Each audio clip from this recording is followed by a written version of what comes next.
ጸልየ ሰውየው ካልተፈወሰስ ከጨረሰስ ጌታ ልወስደው ነው ካለ እምነት የለኝም ልትል ነው እንዴ? አላመንኩም ማለት ነው አይደለም የምትለው።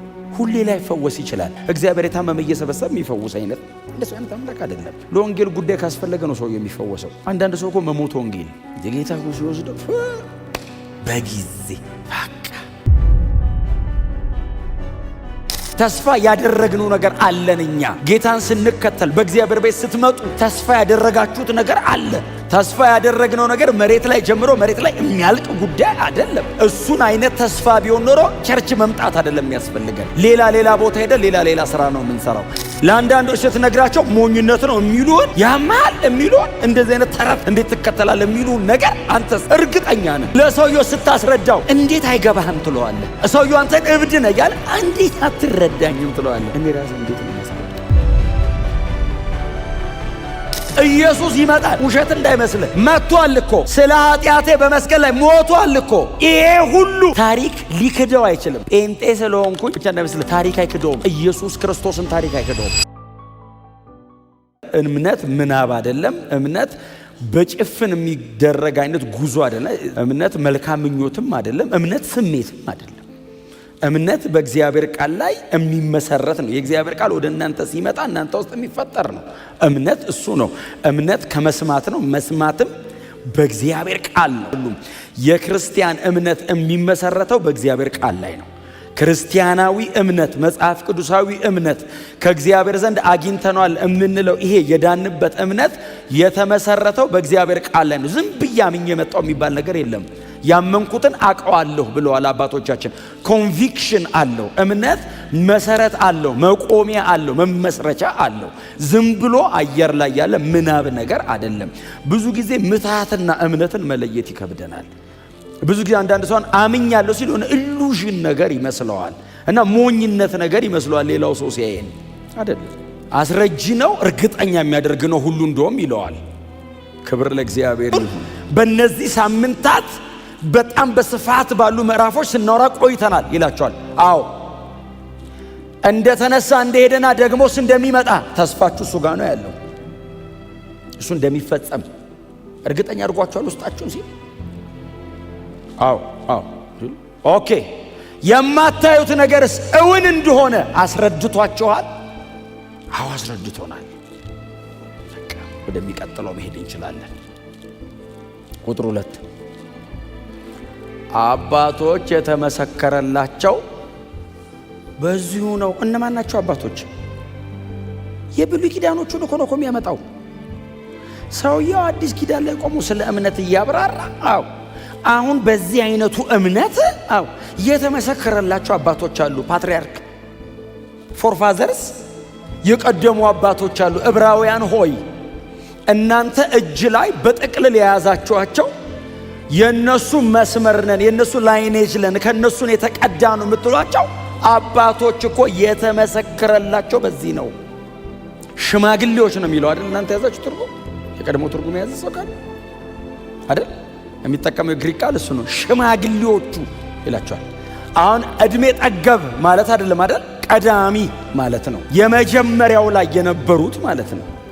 የተመሰከረላቸው እኮ በዚህ ነው። የነሱ ነን የምትሏቸው አባቶች አንዳንዶች መሃል ጥልቅ እያሉ አይናችሁን ከክርስቶስ ላይ ንቅል አድርገው ወደ አባቶች ነው ሊያዙሯችሁ እየታገሉ ያሉት። አባቶች ብለው ኮት እያረጉ ግን እኮ አባቶች የተመሰከረላቸው በዚህ ነው። እኛ የሙሴ ደቀ መዛሙርት ነን፣ ከክርስቶስ አይናችሁን ዞር አድርጉ ነው የሚሏቸው። ሙሴ የተመሰከረለት በዚህ ነው። አብርሃም አባታችን ነው፣ ከሱን የተቀዳኑ ነው የምትሉት። አባታችሁ አብርሃም የተመሰከረው በዚህ ነው። እምነት አንተ ጋር ካለ የሚሰራ ስራ አለ አላቸው። እኛ አማኞች ነን። በሽተኛ ሁሉ አይፈወስም። እንዲህ ወደ ጌታ ስሄድ ጸልየ ሰውየው ካልተፈወሰስ ከጨረሰስ ጌታ ልወስደው ነው ካለ እምነት የለኝም ልትል ነው እንዴ? በቃ አመስግና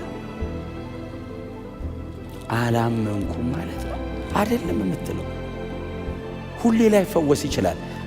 ፋውንዴሽናል ላታረገው ትችላል። ሁሌ እግዚአብሔር የታመመ እየሰበሰበ የሚፈውስ አይነት እንደሱ አይነት አምላክ አይደለም። ለወንጌል ጉዳይ ካስፈለገ ነው ሰው የሚፈወሰው። አንዳንድ ሰው እኮ መሞት ወንጌል የጌታ እኮ ሲወስደው በጊዜ በቃ ይህን ክፉ ዓለም ሳያይ አሁን እኛንን እኮ ሰው ሲሞት ምንለው አባቶችስ መጣ ሲሏቸው አንዱን ግባ በለው ያሉት አይነት እኮ ናቸው። አሁን እስጢፋኖስ ሞተ ሲባል እንዴት ነው እናንተ የምታስቡት? ዘንድሮ እስጢፋኖስ ቢሞት ቀሰፈው አይባልም? የሆነ ነው እኮ ምንለው። መጽሐፍ ቅዱስ ውስጥ ጀግና ብሎ አቀረበው። ገና በልጅነቱ እኮ ነው ሄደው። በቃ ወንጌል ነው። የዚህ ልጅ መሄድ ራሱ እኮ ወንጌል ነው። ተስፋ ያደረግነው ነገር እንደሚፈጸም እርግጠኛ የምንሆነው በእምነት ነው።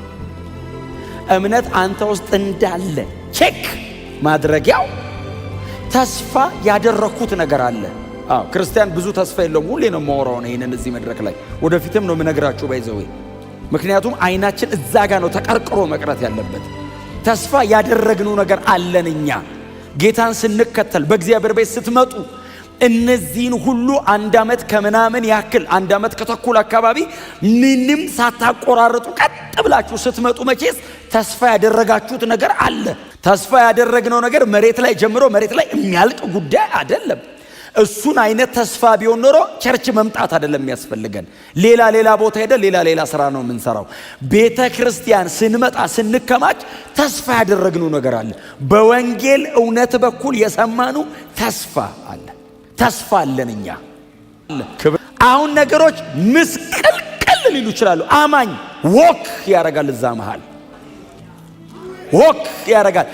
ያለበትን ነገር ክዶ አይደለም፣ የሚበልጥ ምክንያት ከፊቱ አለ። ካሁን ያልዳሰስከውን ለአንዳንዶች ስትነግራቸው ሞኝነት ነው የሚሉን፣ ያማል የሚሉን፣ እንደዚህ አይነት ተረት እንዴት ትከተላለህ የሚሉን ነገር አንተስ እርግጠኛ ነህ። ለሰውየው ስታስረዳው እንዴት አይገባህም ትለዋለህ። ሰውየው አንተን እብድ ነህ እያለ እንዴት አትረዳኝም ትለዋለህ። እኔ ራሴ እንዴት ነው ማስረዳው? ተስፋ ያደረግነው ነገር ፈጻሚው እግዚአብሔር እኮ አይደለም። አማኙ ሰውዬ እርግጠኛ ነው። ፈጻሚው እግዚአብሔር እኮ አይደለም። አማኙ ይፈጸማል ብሎ እርግጠኛ ነው። ሲረግጥ አይጠራጠርም። ኢየሱስ ካልመጣ በቀር በምን ይመለሳል ይሄ ተስፋ? ይሄ እምነት ተስፋ ያደረግነው ነገር እንደሚፈጸም እርግጠኛ ያረገን እምነት ነው። በእግዚአብሔር ቃል በሰማነው እውነት ውስጣችን የተፈጠረ እምነት። የቲቶ ከተማ ሰዎች ቀርጤሶች ምናምን የዚዮስ ተከታይ፣ ዚዮስ ሲጀምር ውሸታም ነው ስሙ ታውቃላችሁ። ዚዮስ የሚታወቀው ራሱ በውሸት ነው። አንድ የዚዮስ ተከታይ አምላኩ ውሸታም ነው። ሰውየውን ዝም በለስ አለው። ብፈነካከተው እውነት የለውም ሰውየው። በምንም መንገድ እውነት እየገጣጠሙ እየዋሹ ነው የሚኖሩት። እና ጳውሎስ መጣና ቀርጤስ ከቲቶ ጋር መጣና የዘላለም ሕይወት አለ ሲላቸው ውሸቱን ነው ሲሉ የማይዋሻ ያረኛው የማይዋሽ ነው። የዛ የለመዳችሁት አይነት አይደለም ማለት። ተስፋ ያረኩት ነገር ካለ ተስፋ ሰጪ አለ ማለት ነው። እኔ ተስፋ ጠባቂ ነኝ። እግዚአብሔር ተስፋ ሰጪ ነው። አሹራንስ የሚጠቀመው ትክክለኛ ቃል ባይዘው ልክ እንደ ዳውን ፔመንት ነው። እምነት እንደ ዳውን ፔመንት ነው። እንደ ቀብድ በለው እምነትን እዚህ ቦታ ላይ ይሄ ጸሐፊ የሚያስገባው ልክ እንደ ዳውን ፔመንት ነው። ሙሉ በሙሉ እወርሰዋለሁ። እምነትስ አሁን እንደ ቀብድ በልብ ያለ እርግጠኛ ነኝ። ሰማይ አይታችሁታል? ስካይ አይደለም እያልኳቸው፣ ሄቨንስ የምትገቡበትን ከተማ እኮ አላያችሁትም። ለእውነተኝነቱ ግን ጥርጣሬ ቅንጣት ታክል እንደውም ሊያጠራጥረ የሚሞክር ሰው ሲመጣ ጌታ በኢየሱስ ክርስቶስ አይደለም ጥሩ ይሆን እንዴ እንኳን እኮ አትሉ። ሐሳብ እንኳን በዚህ ውስጥ እንዲያልፍ እኮ አፈቅድም። እምነት ነው ይሄንን የሰራው አንተ ውስጥ ንግር ስላረጉን ብቻ ሳይሆን አንደርስታንድ አድርገናል። እውን መሆኑ ነው ተረድተናል፣ አውቀናል፣ እርግጠኞች ነን። የተወሰነውን ነገር ልናብራራው እንችላለን። የተወሰነውን ግን ከማብራራት ባለፈ መንገድ ሁሉ ነው እርግጠኝነታችን። እውቀታችን የንግግር ብቻ ሳይሆን የብርሃንም ስለሆነ ዓለማት በእግዚአብሔር ቃል እንደተፈጠሩ እንደተዘጋጁ በእምነት እናስተውላለን። ማንም ሰው የለማ። ዓለማትን እግዚአብሔር ሲፈጥራቸው በቅዱስ ቃሉ እግዚአብሔር ዓለማትን ሲያበጃጅ ሲያዘጋጃቸው እግዚአብሔር በቃሉ እንደፈጠረ እናምናለን።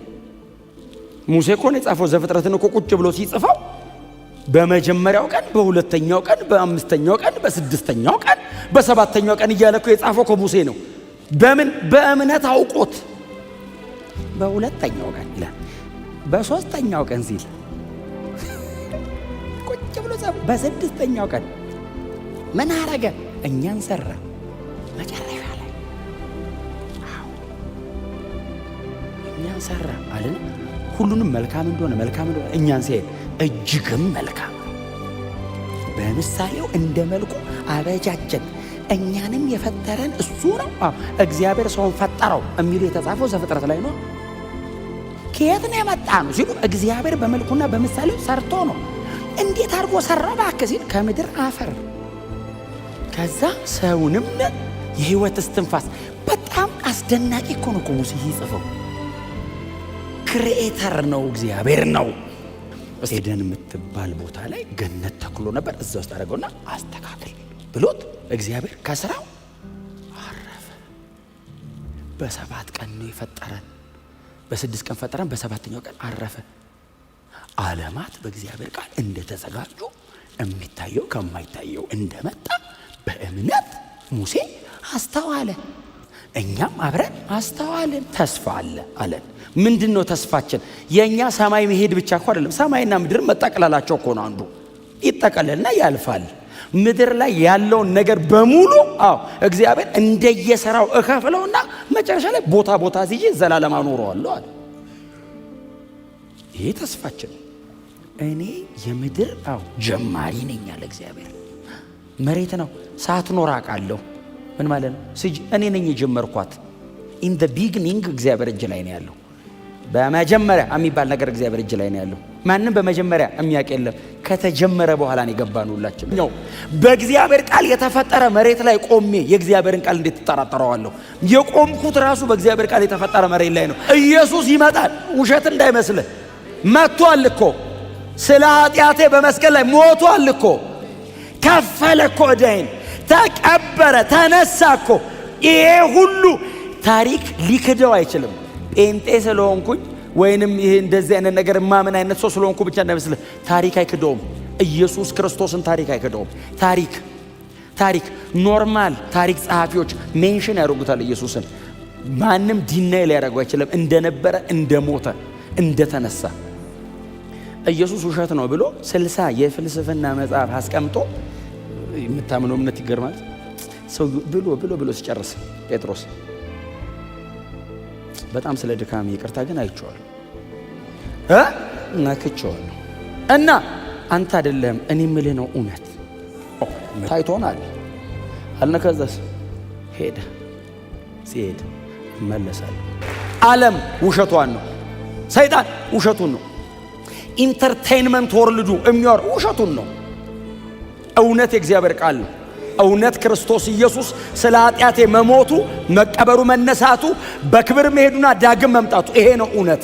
የዘላለም ሕይወት ያለው እዚህ እውነት ላይ ነው። እምነታችን የተመሰረተው በዚህ እውነት ነው።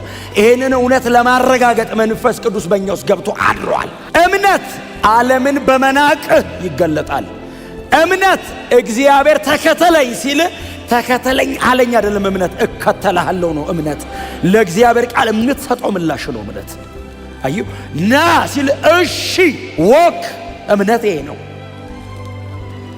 የዘላለም ርስት አዘጋጅቻለሁ ሲል ተዘጋጅቼ ጠብቀሃለሁ። እምነት ይሄ ነው። ኢየሱስ ክርስቶስ ስለ ኃጢአትህ ሞቷል ሲባል እቀበለዋለሁ፣ እከተለዋለሁ። እምነት ይሄ ነው። ሰው ምን ያደርጋል? የዘላለም ፍርድ የሚሰጠው እግዚአብሔር ብቻ ነው። ስጋ ለባሽ ጎሽ ሊልህ ነው የሚችለው። ሊያከብረም ሊያዋርድም አይችልም። የዘላለም ክብር በክርስቶስ ኢየሱስ በኩል ተረጋግጧል። በእምነታችሁ ጽኑ። በፍጹም እንደዚህ አትበሉ። እርግጠኛ ሁኑ። ጌታችን ኢየሱስ ክርስቶስ የተናገረው በሙሉ ይፈጸማል። ጥሩ ሰዎች ተጠንቅቀው የጻፉት ታሪክ አይደለም። አምላክ ከሰማይ ወርዶ የኖረው ነው። ያለህበት መሬት ከማይታየው ነው የተገኘው። ተስፋ የሰጠህ የማይታየው ነው። እርግጠኛ ነን።